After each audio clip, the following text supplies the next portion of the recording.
Hello guys, இன்னைக்கு நம்ம சேனல்ல என்ன மூவிஸ் கொண்டு வந்திருக்கேன்னா ராஜா சாப் மூவி தான் பார்க்க போறோம். இந்த படம் வந்து ஒரு அறதிலிங்கான படம். அதுவும் இல்லாமல் இந்த படம் வந்து தமிழ் டப்பிங்கில் இருக்குது. இந்த படம் சொல்லப்போனால் அந்த படம் வந்து தெலுங்கு படங்க. தெலுங்குலேருந்து நம்ம தமிழில் எப்படி மாற்றிருக்காங்க. மறக்காம அந்த படத்தோட குட்டி ஸ்டோரி என்ன பார்த்தீங்கன்னா ப்ளஸ் பாயிண்ட் மைனஸ் பாயிண்ட். மறக்காம வீடியோ ஸ்கிப் பண்ணணுமா பாருங்கள். அப்போ நான் சொல்கிறது அதை கிளியராக புரியுங்க. வாங்க வீடியோக்குள்ள போகலாம்.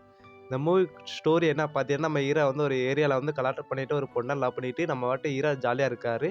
நம்ம ஹீரோக்கு வந்து அவங்க அப்பா அம்மா இல்லை கைஸ். அவங்க அப்பா அம்மா இறந்துருப்பாங்க ஹீரோக்கு வந்து. அதுவும் இல்லாமல் நம்ம ஹீரோக்கு பாட்டி மட்டும் தான் இருப்பாங்க. அந்த பாட்டியை வச்சு அந்த படம் ஃபுல்லாக கதையாக இருக்குது கைஸ். அது மட்டும் இல்லை, அந்த பாட்டி வந்து நீ எத்தனை நாள் ஊர் சுற்றி இருக்க போற, உனக்கு ஒரு வாழ்க்கை வேணாமா அப்படின்னு சொல்லிட்டு ஒரு அரண்மனை ஊர் சொல்கிறாங்க அந்த பாட்டியம்மா. அந்த பாட்டியம்மா சொல்றதுனால நம்ம ஹீரோவும் அந்த அரண்மனைக்கு நீ போய் என் தாத்தாவை கூட்டி வான்னு சொல்கிறாரு நம்ம பாட்டியம்மா வந்து. அந்த பாட்டியம்மாட்ட வந்து அவங்க பேச்சை கேட்டுட்டு தட்டாம அங்க ஹீரோ வந்து அந்த அரண்மனைக்கு அந்த ஊருக்கு போறாங்க. போன இடத்துல ஹீரோ மட்டும் போகாம அந்த அரண்மனைக்கு ஹீரோட லவ்வரும் அது மட்டும் அவங்க ஃப்ரெண்டும் ஹீரோட ஃப்ரெண்டும் போறாங்க. போன இடத்துல அந்த அரண்மனைக்குள்ள நிறைய அறதில்லிங்கெல்லாம் வச்சிருக்காங்க.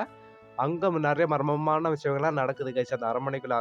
படம் ஃபுல்லா லாஸ்ட்லேருந்து லாஸ்ட் வரைக்கும் அந்த அரண்மனைக்குள்ள தான் கதையா வச்சிருப்பாங்க. அந்த அரண்மனைக்குள்ள அந்த பேய் அறதில்லிங்களுக்குள்ள கொஞ்சம் பார்ட்ஸ் எல்லாம் வச்சிருப்பாங்க. சொல்லப்போனா அந்த படம் சொல்லணும்னா கொஞ்சம் லேக் அடிக்குங்க. மத்தபடி படம் சூப்பரா இருக்குது. பேய காமிக்காம கொஞ்சம் எடிட் பண்ணி அந்த மாரிக்கு பொம்மை மாரிக்கு வச்சு பேய் காமிச்சிருப்பாங்க. சொல்லப்போனா படம் சூப்பரா தான் இருக்குது. அது இல்லாம இந்த படத்துக்கு ஐஎம் ரேட்டிங் எவ்வளோ பார்த்தீங்கன்னா 82 10 கோடி வசூல் வந்திருக்கு. இதான் இந்த படத்தோட கதையே கைஸ். நான் சொல்றதெல்லாம் ஸ்க்ரீன்ல வரும். மறக்காம சொல்லப்போனா அந்த ஃபேமிலியோட அந்த படத்துல போய் பார்க்கலாம். இந்த படத்தோட கதையே இதுதான் கைஸ். லாஸ்ட்ல அவங்க தாத்தா மீட் பண்ணாங்களா இல்லையா? அதாவது படத்தோட கதையே கைஸ். லாஸ்ட்ல இந்த அரண்மனையில போனாலாம் நெறைய மர்மமான விஷயம் இருக்கு. அது இல்லாம அவங்க பாட்டியும், அவங்க தாத்தாவும் மீட் பண்றாங்க. அது இல்லாம அந்த பேய்கிட்டேருந்து நம்ம தாத்தாவ எப்படி மீட்டு கொண்டு வர போறாரு நம்ம ஹீரோ. இல்ல மீட் கொண்டு வராரா இல்லையா? அந்த படத்தோட கதையே கைஸ். அது மட்டும் இல்லாம இந்த அரண்மனைக்குள்ள நெறைய பணம்லாம் இருக்குது. அந்த பணத்தெல்லாம் எப்படி நம்ம அடிச்சுட்டு எப்படி ஹீரோ தப்பிக்க போறாரு அவங்க கேங்கோட. அந்த படத்தோட கதையே கைஸ். இந்த படத்துக்குள்ளேயும் ஆறுதலிங்களுக்குள்ளேயும்